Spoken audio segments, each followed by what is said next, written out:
Luke chapter 10, today we read the parable of the Good Samaritan. This is a timeless teaching that still impacts people today, no matter their religion.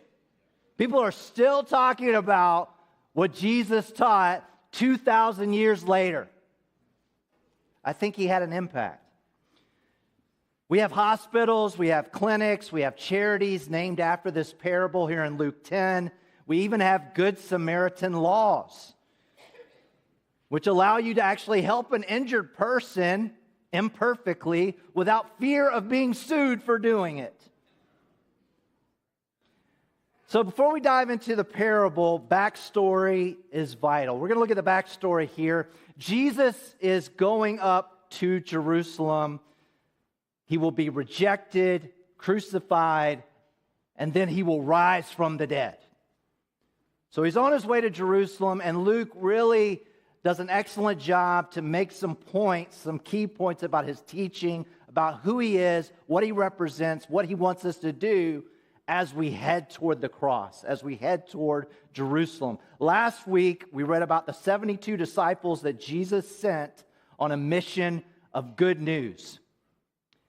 And just a quick point on that, the 72 are mostly just your everyday disciples who had full-time jobs doing other things besides the ministry. They were sent on a short-term mission. So as you read that and as you hear all the incredible stories that our brother Bill Ellis shared last week, the man's got stories. He's lived a full life, and he's only about halfway through. But he has some stories. But as you hear all of that, please keep in mind, the 72, that's most of us. So the heart of last week's lesson is not just for pastors or ministers, it's for everyone. Now, back in chapter 8, we had a trilogy of miracles by Jesus, and he did this to demonstrate what it looks like to hear the word of Jesus and then to obey the word of Jesus. And all of this illustrates another famous parable by Jesus, the parable of the sower, or perhaps better said, the parable of the soils. There are 4 soils. Only one of those soils produces growth and life. 25%. That's a sobering statistic. And if you've been around our church for a number of years, you see people come and go. Some you never would have expected. That's what Jesus is talking about with the soils. We want to be planted in that good soil where we hear the word, we receive it, it gets to our hearts, it sinks in. We're constantly cutting out the thorns and all the distractions in our lives, the weeds, and that seed is able to grow and multiply. That's what Jesus wants for our lives. So the context for our lesson today here in Luke 10 remains the same. King Jesus expects us to listen to his words, to listen to his commands, and then to go and obey him. That's the context. Let's now read Luke 10, verse 25. Luke 10, verse 25. Just then a lawyer stood up to test Jesus. "Teacher," he said, "what must I do to inherit eternal life?" He said to him, "Well, what's written in the law? What do you read there?" He answered, "You shall love the Lord your God with all of your heart, with all of your soul, with all of your strength, with all of your mind, and your neighbor as yourself." And he said to him, "You've given the right answer. Do this, and you will live." And many of you know the rest of the story, but we're going to stop here for just a few minutes. If you're a lawyer here today,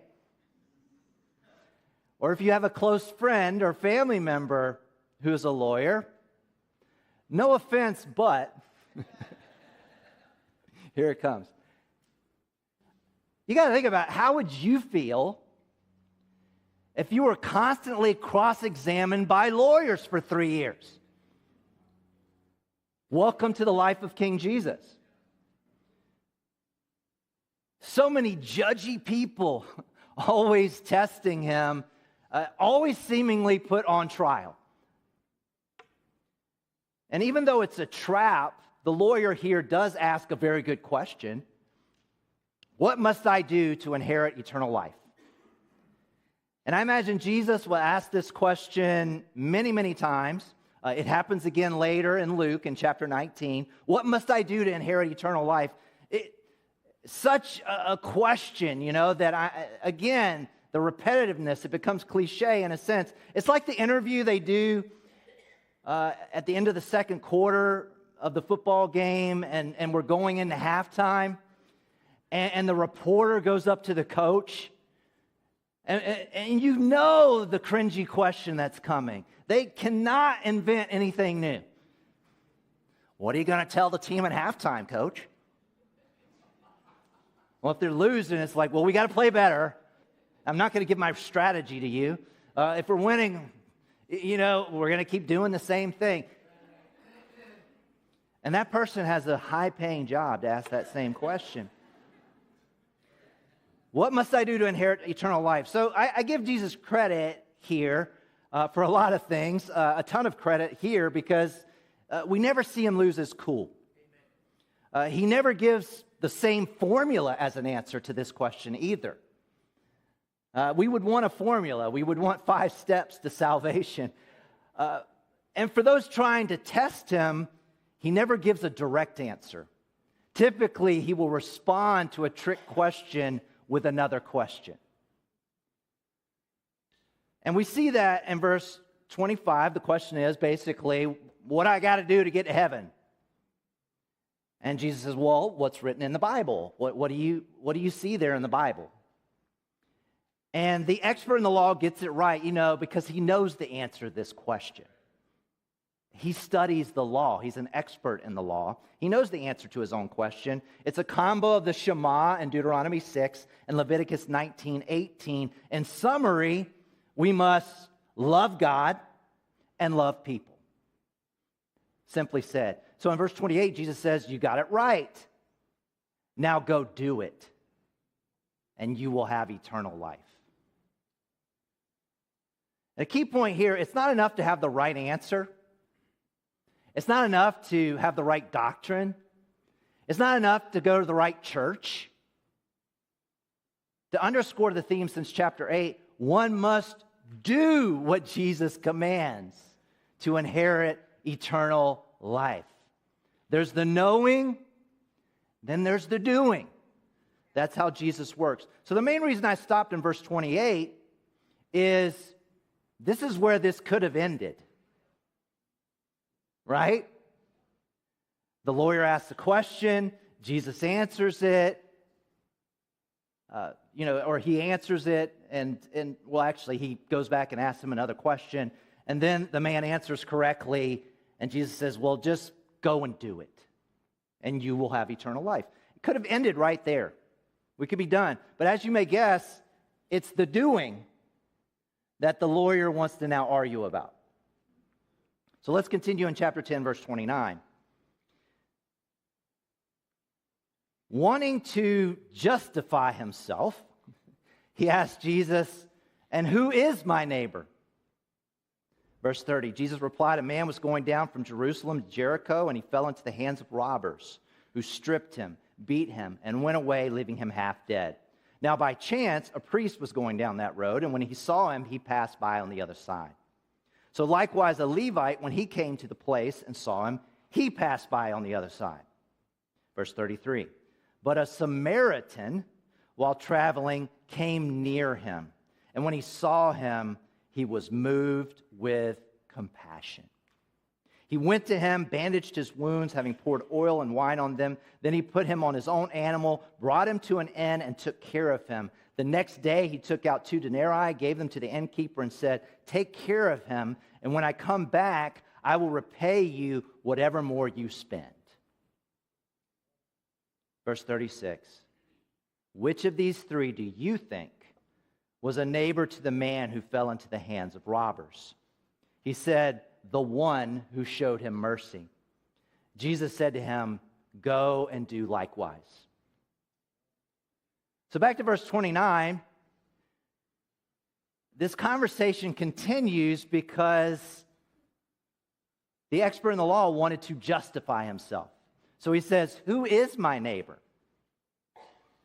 Well, let's remove the facade here. No more courtroom code. This is what the man really wants to know.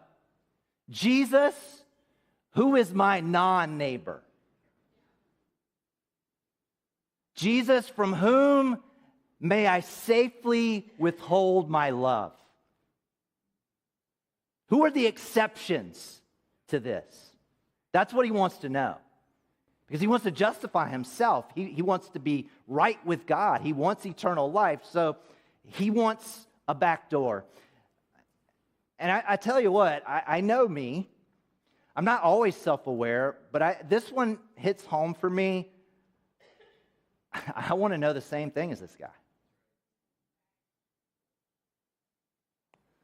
I have not cornered the market on loving people. I like, Jesus, where can I draw the line with my love? You know those left-hand turn lanes, the ones, the lights, with the green arrow, and you get the left-hand turn lane? Perfect spot for beggars. Right? And when there's two turn lanes, I like the outside lane. I like the outside lane because I can hide in the outside lane to avoid contact with people wanting something from me. There's one right out here on Curry Ford and Goldenrod. And I'm forced to go on the inside lane because it's a quick turn left to get into the church building. And I'm coming here all the time. I don't carry cash. Who carries cash anymore? Well, some people do, but I don't. So that's a built-in excuse. I could bring a granola bar, though. I could roll down the window and say hello. For me also, not in Orlando, but in another city, I once offered change to a beggar, and the person laughed at me and cursed at me for being cheap. And that's another excuse for me to just pass them by.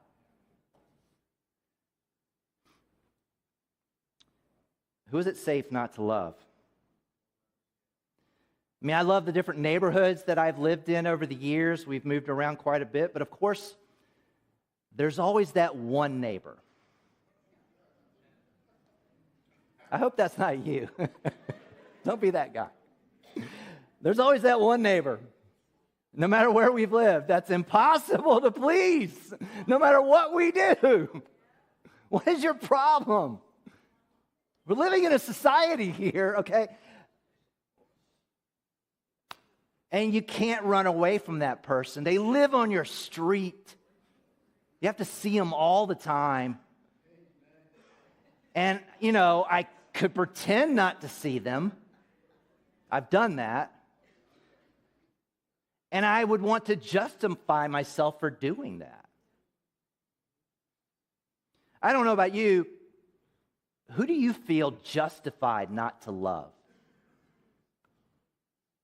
Is it a beggar? Is it someone in your neighborhood? Is it an unfair teacher at school? Is it a horrible boss? Is it our president? Is it a former president? I mean, I've heard disciples, I guess this is cool now and it's acceptable, and there's non-neighbors in the president category where I've heard disciples go, I hate such and such. Who do you feel justified not to love? How about someone who's hurt you in the worst way? Someone that's hurt your kids, someone that's hurt someone you love. Christianity would be so much easier if we had a God-endorsed category of non-neighbors. Help me, Jesus. But according to Jesus, there are no non-neighbors for any of us.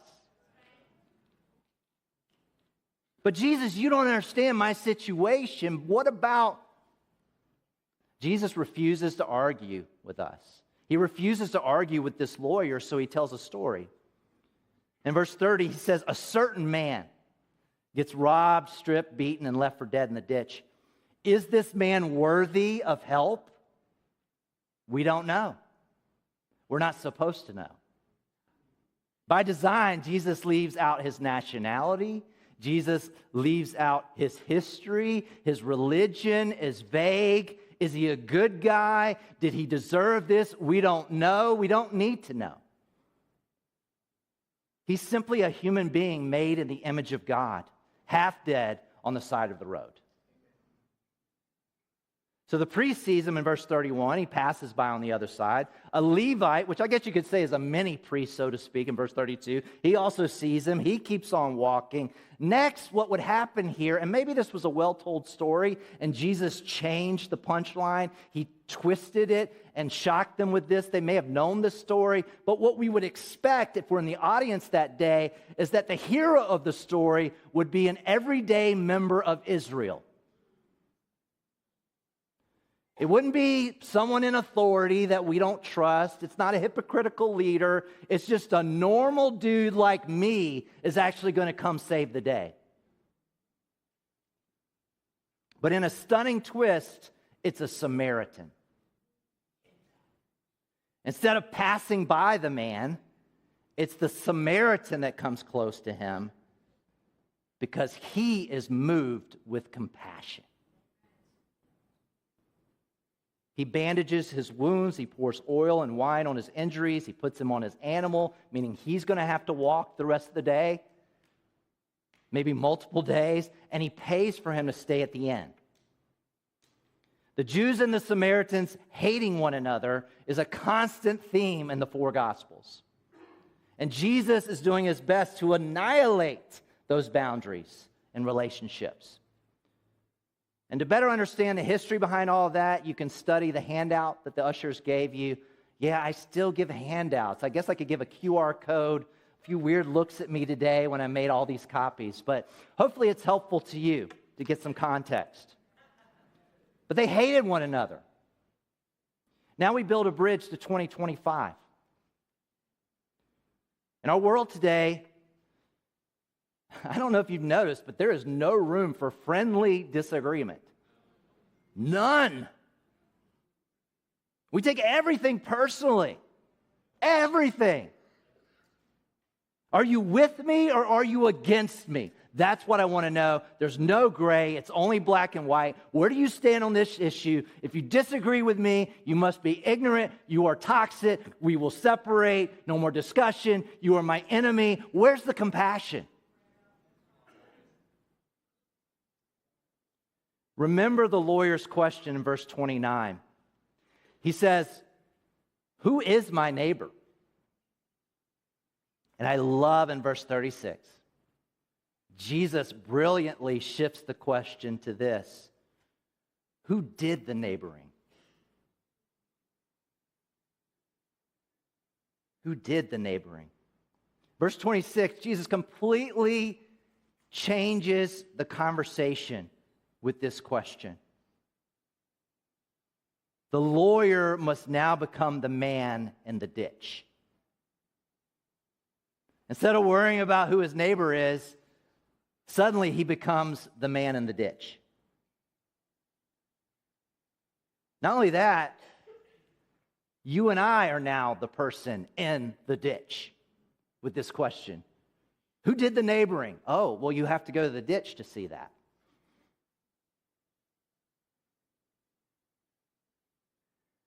Most of the time, we're not the main character we think we are in this story. We're not the hero making the big sacrifice. We're actually the needy person in the ditch. And that's why Jesus flips the script here. When we are helpless, when we are dying in the ditch, we will gladly welcome any help from anyone, no questions asked.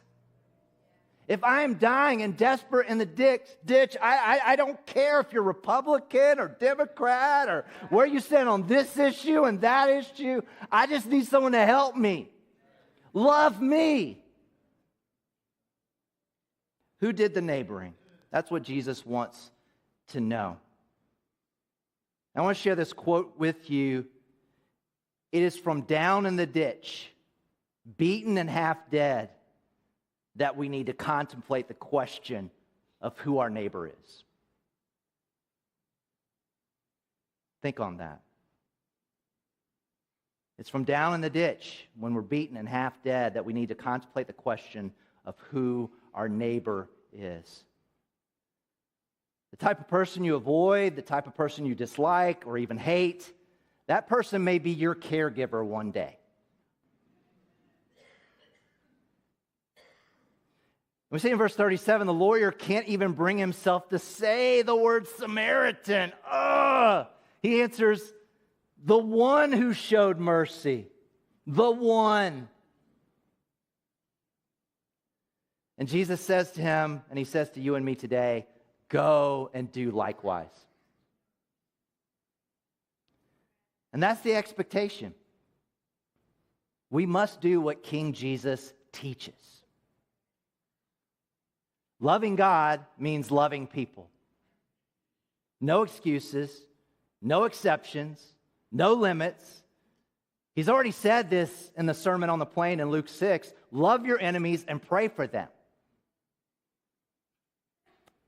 It's easy to love people that are easy to get along with. Even the pagans do that. Even the Samaritans do that. But will you love your enemies? And I know that's hard. That's hard for me. But that's why Jesus told us only one of the four soils is good. But if we can humble ourselves, if we can embrace the view from the ditch, we can do this. We can obey King Jesus. Now, the last 5 chapters of chapter 10, or the last 5 chapters, that makes no sense. Last 5 verses, yeah, we have books, we have chapters, verses, words. Okay. Last 5 verses of chapter 10. Mary and Martha. If it's good for Mary and Martha, it's good enough for me. Some of you have no idea what I'm talking about. That's okay. Some of you know what I'm talking about, and it's not funny to you. That's okay, too. For time's sake, nearly all this narrative is going to go to the cutting room floor. There's so much to learn from these incredible women. Books have been written, most of them good, about these 5 verses. Today, we're going to keep it brief. Let's read Luke 10, beginning in verse 38. Now, as they went on their way, he entered a certain village, that's Jesus, where a woman named Martha welcomed him into her home. She had a sister named Mary who sat at the Lord's feet and listened to what he was saying. But Martha was distracted by many tasks, and she came to Jesus and asked, Lord, do you not care that my sister has left me to do all the work by myself? Tell her then to help me, Lord. But the Lord answered her, Martha, Martha, you're worried and distracted by many things. Marcus. You're worried and distracted by many things. There is need of only one thing. Mary has chosen the better part, which will not be taken from her. So, in studying this, I was thinking, why did Luke, Luke doesn't always follow things chronologically. Just the cross is all chronological, and, the death comes before the resurrection. He gets that right. But he moves things around thematically. And I'm like, why did he put this here? This seems, what's going on? And I think going back to the Good Samaritan parable, the point Jesus makes there, and I think we can get this wrong because it's such a popular parable, no matter your religion. The point, Jesus is not saying that, okay, well, it's always going to be the non-Christians that do more good things than the Christians. That's not necessarily what he's saying. We all know, if you've been around long enough, you know all kinds of people in this world are capable of doing all kinds of good no matter what they believe. If you haven't heard that before, you'll experience it. We have not cornered the market on good, right? So don't be confused by all of that. People do good, people do bad. It really depends on the situation and how that person feels that day. But all that being said, that's not what King Jesus desires from those who choose to follow him. So to clear up any confusion on this, I believe Luke shows us Mary in verse 39. In verse 39, when we first see Mary, it says, Mary sat at the Lord's feet and did what? Listened to what he was saying. She was sitting at his feet listening to what he was saying. So in the first century, to sit at someone's feet meant you're the disciple. You're a disciple of that person. He's the master. You're the student. True Christians sit at the feet of Jesus and continue to learn what is good. Now, you may not sit at the feet of Jesus and you'll catch things second, third hand of what is good, and they'll come your way. That's why we have good in the world today. But this is what true Christians do. They sit at the feet of Jesus. They are disciples of Jesus, and they learn. They listen from Jesus what is good. You're not a Christian because you do good things. You do good things because you learn them from King Jesus. Does that make sense? So again, anything good that happens in the world, it comes ultimately from God. First hand, second hand, third hand, the source of every good gift is from above. Is hospitality important? Yes. We just saw a parable. We heard a parable about that. Loving your neighbor. Of course, hospitality is important. Is serving and working hard important? Yes. Go and do. Do likewise. Jesus is trying to tell us, don't just hear the word, do the word. Serving and working hard is important, but listening to Jesus must always come first. Mary chose what was better. So as we close, Jesus appeals to all of us, go and do likewise. Listen to Jesus.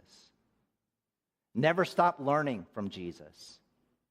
Sit at his feet in daily Bible study.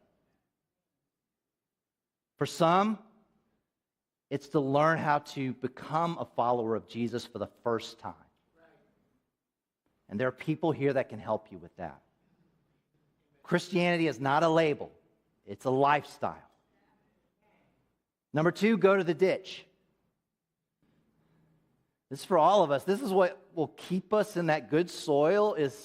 I think so many times it's better just to look up rather than to look down. So if we're in the ditch, we're looking up. Humbly, that view from below will change your life. It'll radically change your relationships, the way you view your fellow human beings. We must throw away our non-neighbor list. And number 3, pray. Then pray some more.